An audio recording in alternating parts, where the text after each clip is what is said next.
In front of me is OnePlus Nord 5G, and let me show you how to clear browsing data on this device. So first of all, just open the browser that you are using, then tap on More icon and select History.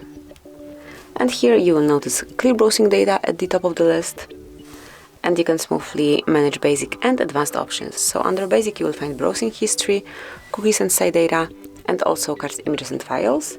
And then under advanced you've got few more, which are saved passwords, out of from data, and site settings. Just mark those that you would like to remove, and then pick the time range right here.